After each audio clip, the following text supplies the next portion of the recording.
Maggugulay naman tayo ngayon sa ating video. Madalas ko itong kainin sa lumpiang togi noong ako'y college pa.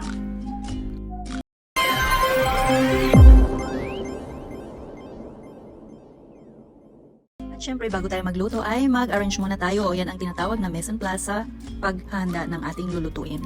Dito, masyado akong seryoso sa aking ginagawa. Syempre, mamaya ay iiyak na tayo niyan.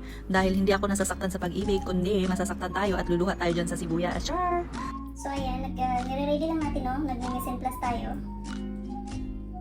May mise en place lang natin lahat yan, tapos padali lang yan lahat. So follow na yan. Kasi gisa-gisa lang ang ating gulay for today's video. Para akong may kaaway guys, pero sa totoo lang wala talagang kaaway. Dahil dito yung kaaway natin. Ayan, pag nag-slice tayo ng sibuyas, talaga naman maiiyak tayo, di ba? Hindi na kailangan ma-heart-heart pa. Sibuyas lang ay iiyakan. Ayan, sunod natin ay carrots. Lahat ng ating ingredient, ayan. Nire-ready lang natin yan. Tapos last natin i-prepare yung yung pollo. So ayan guys, pakilala ko sa inyo ang ating gulay for today's video. Ayan, ito ay ang ating togi. Ayan. At saka meron tayo ditong carrots. And then meron din tayong cabbage. Tapos meron tayong green onion leaves. Ayan. And of course, syempre yung pangunahin, garlic and onions. Haluan din natin ito. Ang tawag to beans, green beans. Tsaka meron din tayong mushroom. Ayan. So healthy life living tayo for today's video, mga taga-mamay. Ayan, maglalagay na tayo ng mantika sa ating kawali. Meron natin sabay ang onion and garlic. Lagay na natin ang ating mushroom. Ayan. Halo-halo lang. So, kailangan natin kumain ng gulay, no? Dahil para sa ating health na rin ito. Kasi susunod na rin natin ang ating mga other veggies. Ayan, itong ating carrot. Gisa-gisa lang to mga tagamay. Kaya, pagsunod-sunurin lang natin yung gulay dyan. Sunod rin natin ang ating beans, green beans. Ayan.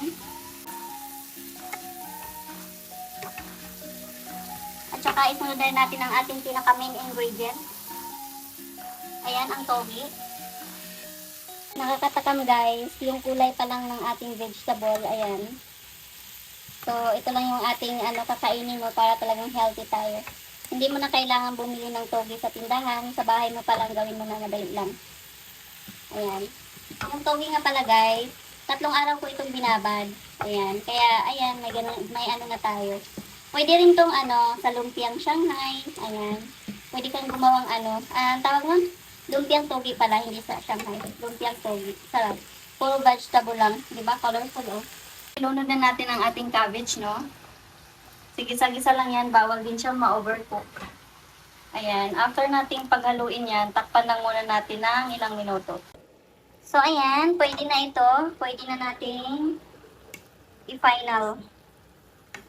Bawal kasi siyang guys, bawal natin ma-overcook kasi papait yung ating togi. So, yun ay sarili kong paniniwala. Charot! Sobrang yummy na. Tingnan mo guys, ang healthy-healthy na niya. Tapos, ilagay natin ang ating bell pepper. Ayan, fresh. Green bell pepper. And of course, ang ating ilagay last naman ay ang ating green onions. Ayan. Tapos, halu-haluin lang natin yan para mag-even yung kanyang pagkahalo. I-mix natin mabuti.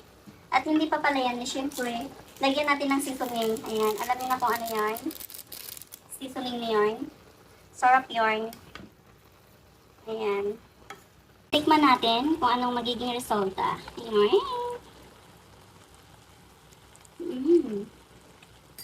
Grabe. Ang sarap guys.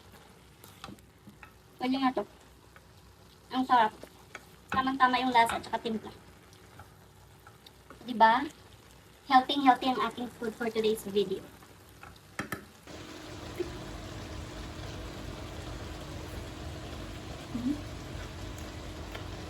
Sarap.